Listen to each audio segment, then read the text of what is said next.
नमस्कार, good morning. Times on और भारत देख रहे हैं आप और आपके साथ मैं हूं दीपिका यादव। गुड मॉर्निंग, मैं हूं आपके साथ श्वेता श्रीवास्तव। सबसे पहले तो हम आपका शुक्रिया अदा करना चाहेंगे क्योंकि आप लोग हर रोज इस शो को देखते हैं, ढेर सारा आप इसे प्यार दे रहे हैं और ये वही शो है जो कि इन्फॉर्मेशन से भरपूर है क्योंकि रफ्तार विस्तार हर अंदाज में हम आपको खबर दिखाते हैं और हमारा वादा है आपसे कि हर रोज हम आपको इसी तरीके से तमाम खबरों से अपडेट कराते रहेंगे। यानी हमारे इस बुलेटिन को देखने के बाद आपको अखबार पढ़ने की भी जरूरत बिल्कुल नहीं पड़ने वाली है।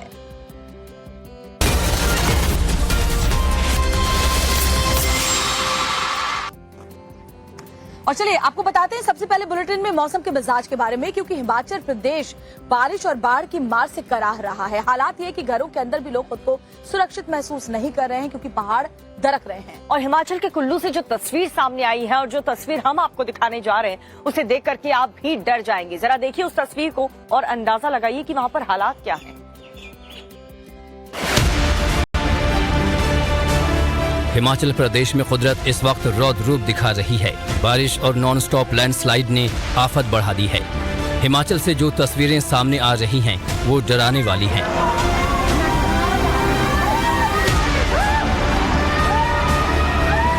महातबाही की तस्वीरें कुल्लू से सामने आई हैं, जहां महज 30 सेकंड के भीतर 7 इमारतें मिट्टी में मिल गईं।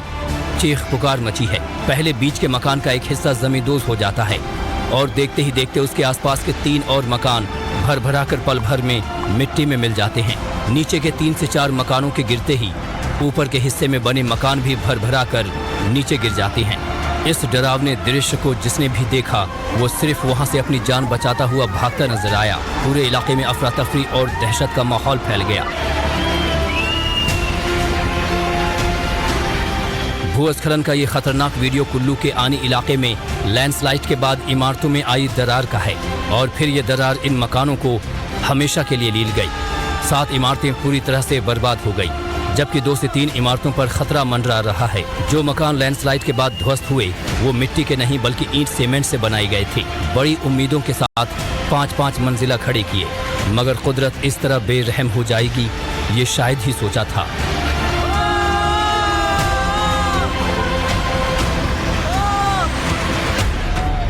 ये हादसा कुल्लू के बस स्टैंड के पास हुआ। गनीमत बस इतनी रही कि प्रशासन ने खतरे को भांपते हुए 3 दिन पहले ही इमारतों को खाली करा लिया। हमारी कुल्लू की तरफ से मंडी जाने के लिए मेजर जो हमारा लॉट है वो फ्रूट और वेजिटेबल्स की गाड़ियों का है, जो हमारे इस तरफ वेट कर रहे हैं, जो बजौरा में वेट कर रहे हैं। इस तबाही की भयावहता को ड्रोन कैमरे से देखिए। अंधकार सा छाया हुआ है, कई मीटर ऊंचाई तक धूल का गुबार उठा। तो ये तो रही सिर्फ कुल्लू की बात, लेकिन सिर्फ कुल्लू ही नहीं, हिमाचल के अन्य जो जिले हैं वहाँ पर भी भूस्खलन से काफी ज्यादा तबाही मची हुई है। मंडी के अलग अलग जिलों में भी हालात भयावह हो चले हैं। नदियां उफान पर हैं और कई ऐसे रिहायशी इलाके हैं जो जलमग्न नजर आ रहे हैं। रास्ते बंद हो चुके हैं, आवाजाही बुरी तरह प्रभावित है।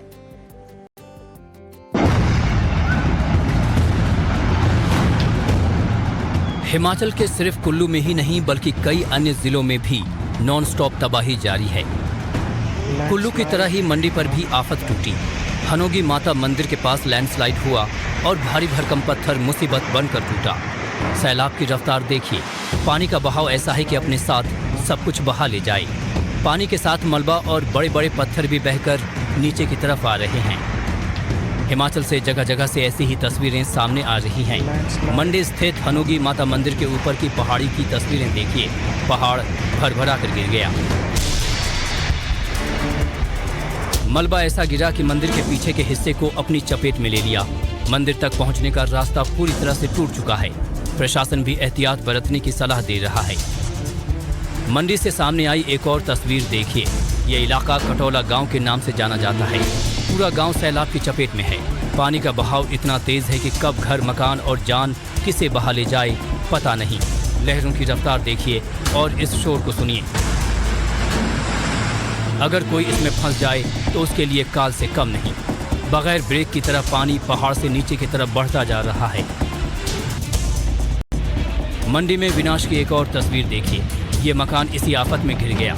इसमें कितने लोग कैद हैं इसकी खबर नहीं है, मगर मंडी के कटौला में हाहाकार मचा है।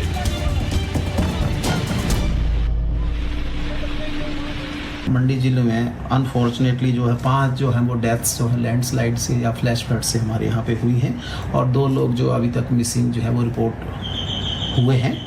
और जो सड़कों की स्थिति है अभी काफ़ी पीछे टाइम मिला था तो सड़कें जो है काफ़ी लोग खोलने की कोशिश करी थी, पर क्योंकि कल रात बारिश से भी फिर जो है सड़कें अवरुद्ध हो चुकी हैं। तो हालात ये है कि शिमला और सोलन में भी बेहद स्थिति भयावह है, क्योंकि जहां तक नजर जाती है पानी ही पानी नजर आता है।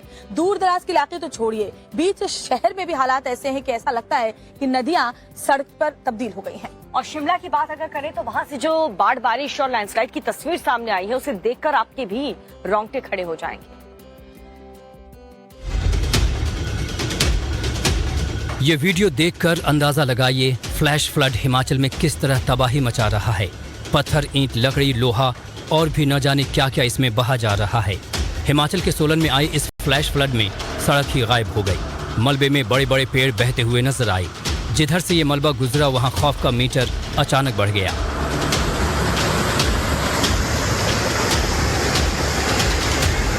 हिमाचल की खूबसूरती कहा जाने वाला शिमला कुदरती तांडव से बेहाल है। यहाँ पानी बेहद तेज रफ्तार से बह रहा है। बस फर्क इतना है कि कोई इसमें फंसा नहीं। जगह जगह सैलाब की सुनामी सी है और डर उतना ही ज्यादा बढ़ता जा रहा है।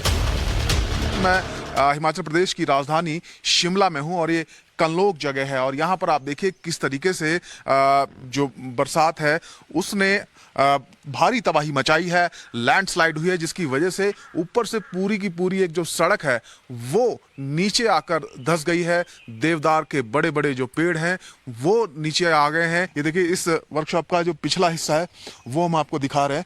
यहाँ पर 2 गाड़ियाँ रखी हुई हैं जो मलबे में पूरी तरह से दब गई हैं, धंस गई हैं। और देखिए बिल्कुल यहाँ पर जो गाड़ियाँ हैं वो एक तरीके से कबाड़ में तब्दील हो गई हैं। मौसम विभाग का दावा है कि हिमाचल में बादल फटने से हालात बिगड़ते जा रहे हैं। बीते 24 घंटे में मंडी, शिमला और सोलन में बादल फटने की 4 घटनाएं हो चुकी हैं। इसी के बाद कहीं मकान गिर गए तो कहीं सड़क धंस गई। हिमाचल प्रदेश में 1980 के बाद इस साल सबसे ज्यादा बारिश हुई है। 8 जिले ऐसे हैं जहां पर 100 सालों का रिकॉर्ड टूट चुका है। शिमला में ही अकेले 35 घर खाली कराए जा चुके हैं। मौसम विज्ञान ने हिमाचल प्रदेश में 26 अगस्त तक भारी बारिश का अनुमान जताया है। चेतावनी दी है कि आने वाले वक्त में भूस्खलन की घटनाएं बढ़ सकती हैं।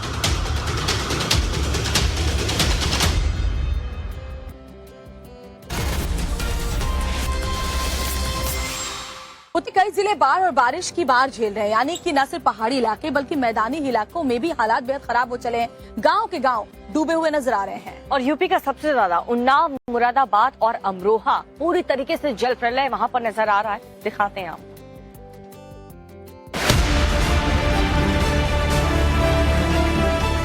यूपी में भी भीषण बारिश और बाढ़ का तांडव देखने को मिल रहा है। कई जिलों में पानी का कब्जा हो चुका है। यूपी के उन्नाव जिले की तस्वीरें देखिए। गांव के गांव पानी में लबालब हैं। जहां तक नजर घुमाएंगे सिर्फ और सिर्फ सैलाब ही सैलाब नजर आएगा।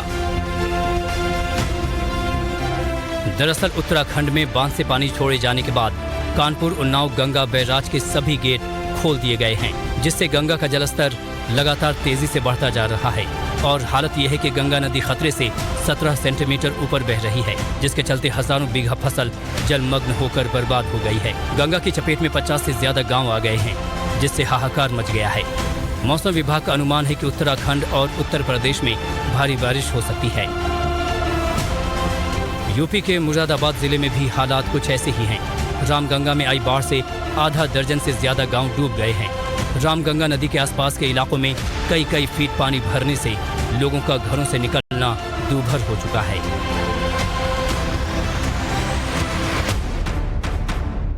पिछले कई दिनों से पहाड़ी क्षेत्रों में हो रही बरसात का असर अब मैदानी इलाकों में आने लगा है। हम मुरादाबाद में हैं। ये कटघर क्षेत्र का एरिया है। यहाँ ये देवापुर का एरिया है। आप मेरे पीछे देख रहे होंगे ये रामगंगा चढ़ी हुई है। ये रामगंगा का पानी है जिसने पूरी फसलों को बर्बाद कर दिया गया। 2 दिन से हालत ऐसी है, कई फीट पानी खड़ा है। जगह सड़क हो, चाहे कोई प्लाट हो, चाहे कोई घर हो, सब जगह पानी है। फसलें बर्बाद हो गई है। और यूपी के अमरोहा से एक हैरान करने वाली तस्वीर सामने आई है, जहां पर पूरे गांव में तेंदुए का आतंक देखने को मिला। और देर रात इस तेंदुए ने एक गाड़ी सवार पर हमला कर दिया, जिसका वीडियो भी सामने आया है। आप भी देखिए। यूपी के अमरोहा में तेंदुए ने एक कार सवार को झपट्टा मारने की कोशिश की, जिसका लाइव वीडियो भी सामने आया है। लेकिन कार के शीशे लॉक होने की वजह से तेंदुआ कार सवार पर हमला नहीं कर सका। तस्वीरों में देखिए कैसे बीच सड़क पर तेंदुआ अटैकिंग पोजीशन में नजर आ रहा है। कार में मौजूद लोगों ने सावधानी बरतते हुए अपनी जान बचा ली, वरना कोई बड़ा हादसा हो सकता था। वायरल वीडियो के साथ दावा किया जा रहा है कि ये वीडियो रजबपुर थाना इलाके के बागरपुर इम्मा को जाने वाली सड़क का है। इसी इलाके में तेंदुए 1 माह के भीतर कई लोगों पर हमला कर चुका है।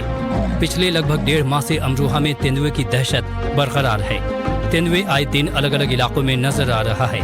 जिले भर में तेंदुए की आहट से लोगों में दहशत का माहौल है। फिलहाल इस मामले में वन विभाग तेंदुए को जल्द पकड़ने की कोशिश में जुटा हुआ है।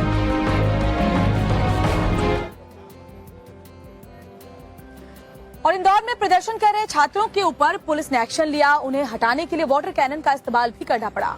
आखिर कौन है ये स्टूडेंट्स और साथ ही इनकी मांग क्या है, आप भी देखिए।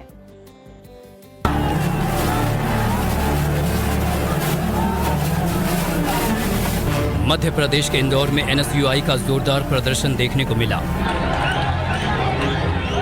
11 सूत्री मांगों को लेकर ये छात्र इंदौर के देवी अहिल्या विश्वविद्यालय का घेराव करने पहुंचे थे,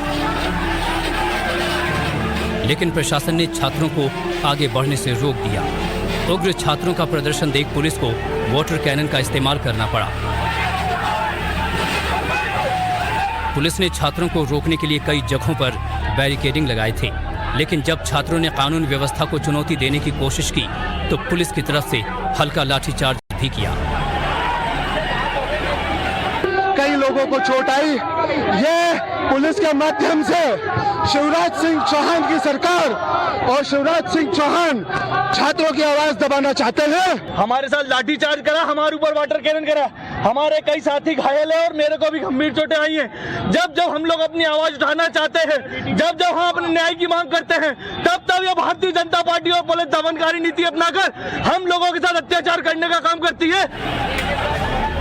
पुलिस एक्शन के बावजूद NSUI के छात्र मौके पर ही धरने पर बैठ गए, जिसके बाद पुलिस को सख्ती करनी पड़ी। कई छात्रों को हिरासत में ले लिया गया। द्वारा शांतिपूर्वक नहीं किया गया, इसलिए उनको खदेड़ा गया है यहाँ से और कुछ लोगों ने गिरफ्तारी दी है। सर, बल प्रयोग भी हुआ है? नहीं, सिर्फ उनको खदेड़ा गया है यहाँ से और उसके बाद जिन लोगों को गिरफ्तारी देनी थी, कुछ लोगों को गिरफ्तार कर दिया।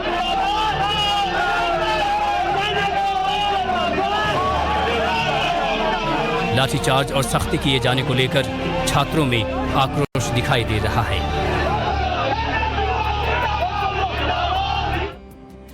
और अब खबर बिहार से है। बिहार के प्रदर्शन कर रहे स्टूडेंट्स पर पुलिस को एक्शन लेना पड़ा और साथ ही कई लिहाज से यहाँ पर बहाली के लिए, टीचर्स की बहाली के लिए BPSC एग्जाम ले रही है, जिसके लिए बड़ी संख्या में जो स्टूडेंट है वो पहुंचे हुए हैं। लेकिन उनके लिए कैसी व्यवस्था की गई है, जब आप देखेंगे तो आपका खून खौल उठेगा और फिर समझ में आएगा कि आखिर क्यों ये जो स्टूडेंट है ये प्रदर्शन पर उतारू हो जाते हैं।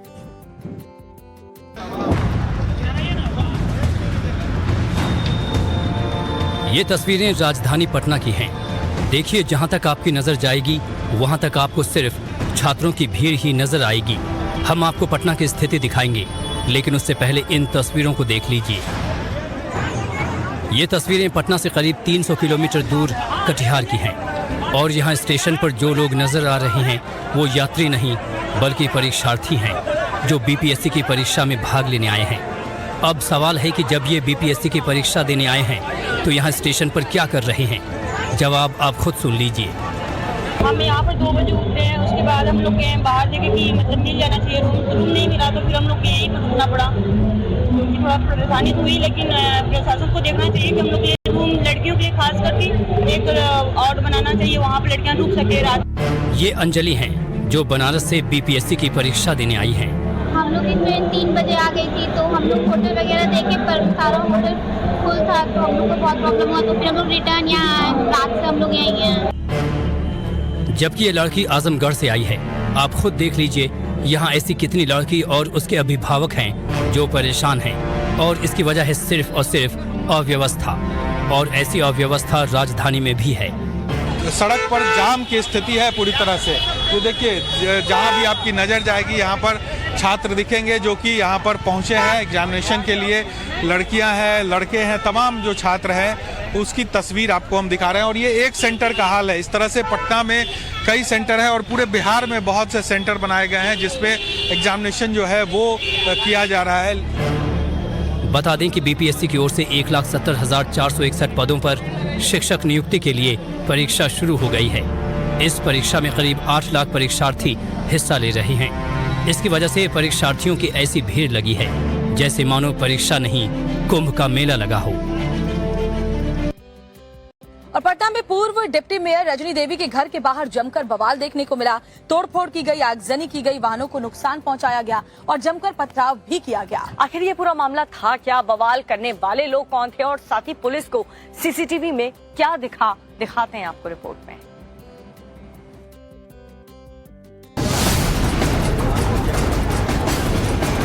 पटना नगर निगम की पार्षद सुचित्रा सिंह के पति नीलेश यादव उर्फ नीलेश मुखिया की मौत के बाद हंगामा खड़ा हो गया।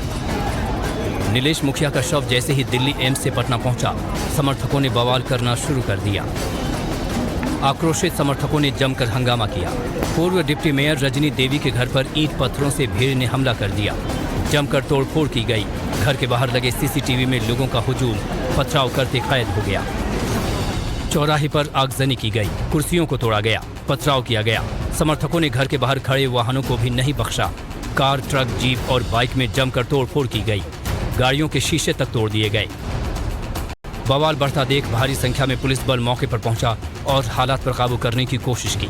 बता दें कि नीलेश मुखिया को 31 जुलाई को पटना के कुर्जी में अपराधियों ने गोली मार दी थी, जिसके बाद से उनका इलाज दिल्ली एम्स में चल रहा था। 24 अगस्त को उन्होंने अस्पताल में दम तोड़ दिया। पूरे मामले की पुलिस जांच चल रही है। आजकल हर कोई दीपिका सोशल मीडिया पर बहुत एक्टिव है और यही वजह है कि लोग इसका फायदा उठाते हैं और नोएडा से साइबर क्राइम का एक मामला सामने आया है। जहां पर नोएडा में बैठे ठग अमेरिका के लोगों के साथ ठगी करते हुए नजर आए, जिसके गिरोह को भी पुलिस ने धर दबोचा है। आप भी देखिए और सावधान रहें। अमेरिकी नागरिकों से ठगी करने वाले अंतर्राष्ट्रीय फर्जी कॉल सेंटर का नोएडा पुलिस ने भंडाफोड़ किया है। सेक्टर 6 में चलाए जा रहे कॉल सेंटर से 38 महिला कर्मियों और मैनेजर विवेक समेत 84 लोगों को गिरफ्तार किया गया है, जबकि दोनों सरगना योगेश पुजारी और हर्षित फरार हैं। कॉल सेंटर से 4 महीने में 500 से अधिक अमेरिकी नागरिकों को 60 करोड़ रुपए से ज्यादा की ठगी की गई। कॉल सेंटर से अमेरिकी नागरिकों को फोन और वॉइस मेल कर सोशल सिक्योरिटी नंबर से आपराधिक गतिविधियों में लिप्त खाते की जांच के नाम पर ठगी की जा रही थी। जालसाज क्रिप्टो करेंसी और गिफ्ट कार्ड से कैश हवाला के माध्यम से अपने खातों में मंगवा रहे थे। इसमें 84 लोगों को हमने अरेस्ट किया है, जिसमें महिलाएं और पुरुष हैं, और ये रात्रि के समय चलता था। इनकी मोडस ऑपरेंडी ये रहती थी कि ये यूएस के सिटीजन्स के साथ फ्रॉड करते थे। पुलिस ने छापे के दौरान जिन लोगों को गिरफ्तार किया है, उनमें ज्यादातर काम करने वाले लोग नॉर्थ ईस्ट के रहने वाले हैं। चूंकि नॉर्थ ईस्ट के लोगों की इंग्लिश भाषा पर अच्छी पकड़ होने के साथ उनके इंग्लिश बोलने के लहजे से आसानी से अमेरिकी नागरिक झांसे में आ जाते हैं। पुलिस ने छापे के दौरान 150 कंप्यूटर सेट, 13 मोबाइल, एक बड़ा सर्वर राउटर, एक क्रेटा गाड़ी और 20 लाख रुपए नकद बरामद किए हैं। और अब खबर राजधानी दिल्ली से, जहां पर ओखला फेज 2 इलाके में एक अंडर कंस्ट्रक्शन बिल्डिंग में दुखद हादसा हो गया। दरअसल मिट्टी धंसने से कई मजदूर उसमें दब गए। ताजा हालात क्या है वहां पर, इस रिपोर्ट में देखिए। दक्षिणी दिल्ली के ओखला फेज 2 के औद्योगिक क्षेत्र में बड़ा हादसा हो गया। एक निर्माणाधीन बिल्डिंग के लिए बेसमेंट की खुदाई के दौरान एक तरफ का हिस्सा ढह गया। हादसे में 5 मजदूर दब गए। 2 मजदूर की इलाज के दौरान मौत हो गई, तो वहीं 8 मजदूरों को एम्स के ट्रॉमा सेंटर में भर्ती कराया गया है। इनमें से रमन और मिंटू नामक 2 मजदूरों की मौत हो गई। जैसे ही हादसा हुआ, सभी मजदूरों ने भागकर अपनी जान बचाई। हादसे के बाद मौके पर मजदूरों के परिवार वाले पहुंच गए और जमकर हंगामा किया। हादसे के वक्त बेसमेंट में 15 मजदूर काम कर रहे थे। मौके पर पहुंची दमकल विभाग और दिल्ली पुलिस की टीम ने मोर्चा संभाला। अंडर कंस्ट्रक्शन है, इसमें एक बेसमेंट खुद रहा था, लेबरर्स काम कर रहे थे। पीछे का मिट्टी इसमें गिरा हुआ है। इसमें कि 7-8 लोग दबे थे। 2 की मौत की पुष्टि हो चुकी है। हादसे की सूचना मिलते ही फायर कंट्रोल रूम से कई गाड़ियां मौके पर भेजी गईं और रेस्क्यू ऑपरेशन शुरू किया गया। फायर विभाग ने अंदर फंसे मजदूरों को बाहर निकाला। और आगे बढ़ने से पहले आपको याद दिला दें 7:27 पर बिल्कुल अलग अंदाज में हम आपको खबरें दिखाएंगे। अभी फिलहाल बहुत छोटे से ब्रेक लेने का वक्त हो चुका है, लेकिन आप बने रहिए हमारे साथ।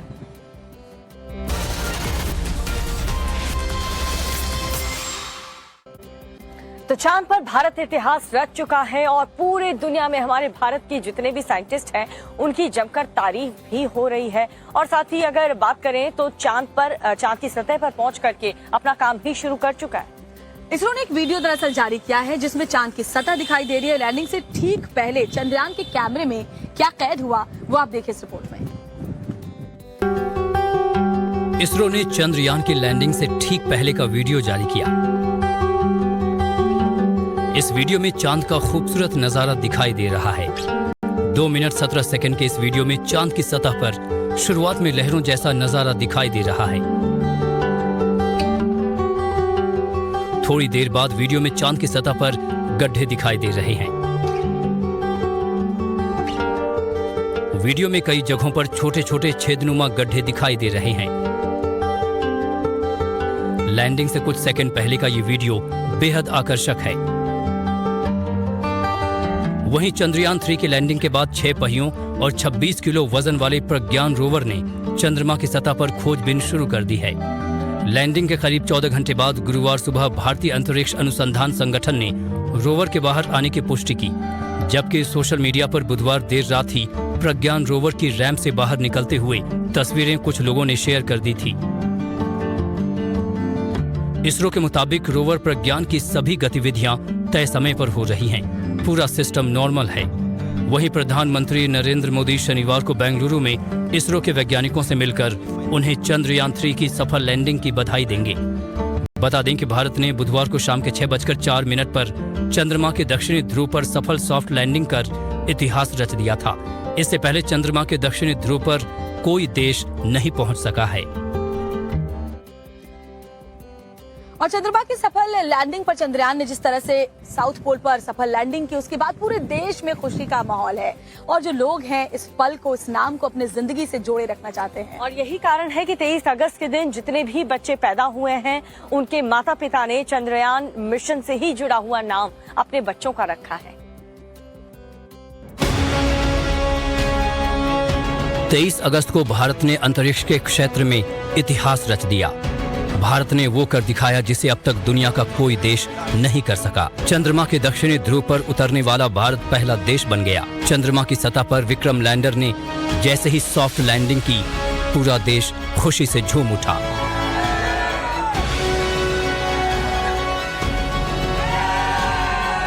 चंद्रयान की सफल लैंडिंग की चर्चा पूरी दुनिया में है। वहीं भारत में लोग इस तारीख और इस नाम को अपनी जिंदगी में संजोए रखना चाहते हैं। गोरखपुर के जिला अस्पताल में 23 तारीख को 7 बच्चों का जन्म हुआ।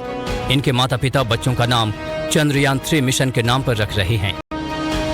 एक महिला ने अपनी बच्ची का नाम चांदनी रखा है, तो वहीं जुड़वा बच्चों के नाम चंद्रयान और चांदनी रखे गए हैं। बहुत ही प्राउड फील हुआ कि उधर हमारा देश जो है एकदम गर्व फील कर रहा था, तब तक हमारी बिटिया रानी आ गई धरती पे और बहुत ही अच्छा लगा, बहुत ही अच्छा लगा। तो अभी क्या आपने सोचा है नाम? सर इनका नाम उसी समय तुरंत चांदनी हम लोग रख दिए। सफल लैंडिंग हुआ है, इस वजह से हमारे घर में भी जो 2 जुड़वा बच्चे पैदा हुए, एक लड़का और एक लड़की, जिसका नाम हम लोग चंद्रयान और चांदनी रखे। कितना खुशी का दिन था, बहुत ज्यादा खुशी का दिन था। वहीं ओडिशा के केंद्रपाड़ा जिले में जन्मे कई बच्चों का नाम चंद्रयान के नाम पर रखा गया है। केंद्रपाड़ा जिला अस्पताल में 23 अगस्त को 3 लड़के और 1 लड़की ने जन्म लिया। इन बच्चों के माता पिता ने चंद्रयान के नाम पर बच्चों का नाम रखा है।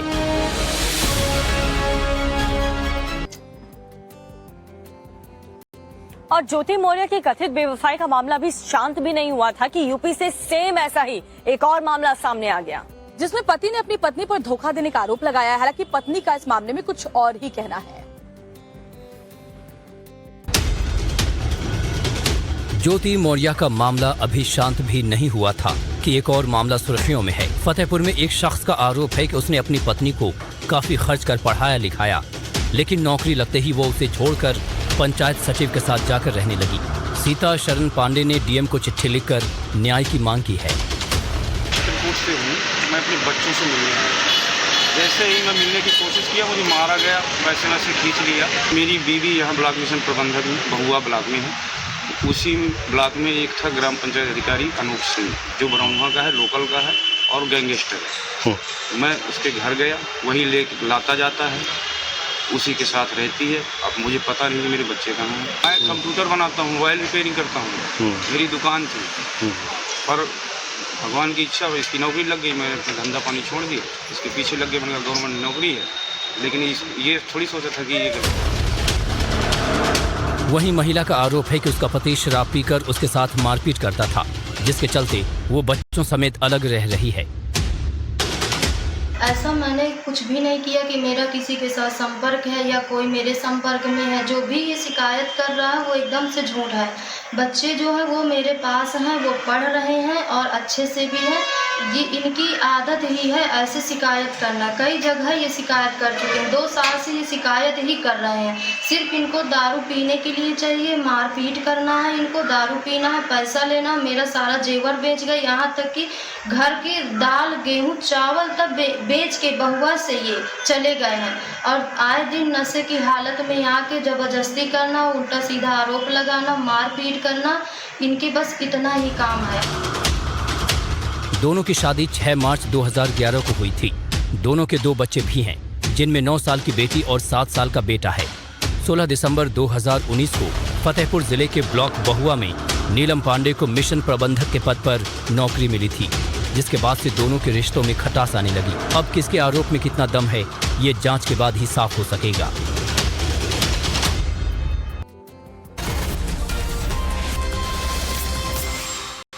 यूपी के पूर्व कैबिनेट मिनिस्टर अमरमणि त्रिपाठी की जेल से रिहाई होनी अब तय हो चुकी है और साथ ही उनकी पत्नी भी अब जेल से बाहर आएंगी।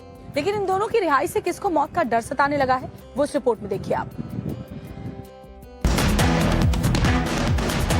मधुमिता शुक्ला हत्याकांड में पत्नी मधुमणि समेत आजीवन कारावास की सजा काट रहे पूर्व कैबिनेट मंत्री अमरमणि त्रिपाठी रिहा होने जा रहे हैं। अच्छे आचरण की वजह से उनकी बाकी सजा माफ कर दी गई है। राज्यपाल की अनुमति से जेल प्रशासन और सुधार विभाग ने इसका आदेश जारी किया है। दोनों को 20 साल बाद रिहा किया जाएगा। आदेश में कहा गया है, अगर दोनों को किसी अन्य मामले में जेल में रखना जरूरी न हो तो जिला मजिस्ट्रेट गोरखपुर के विवेक के अनुसार 2 जमानतें और उतनी ही धनराशि का एक मुचलका प्रस्तुत करने पर कारागार से मुक्त कर दिया जाए। हालांकि अमरमणि की रिहाई से उनके बेटे अमरमणि के ससुराल पक्ष में खौफ है। सुनिए उन्होंने क्या कहा। वर्तमान सरकार माफिया को मिटा रही है, तो इस माफिया को बिल्कुल सपोर्ट न करें। ये माफिया अगर रिहा हो गया इस वर्तमान सरकार में तो मेरी और मेरे बेटों की हत्या करा देगा।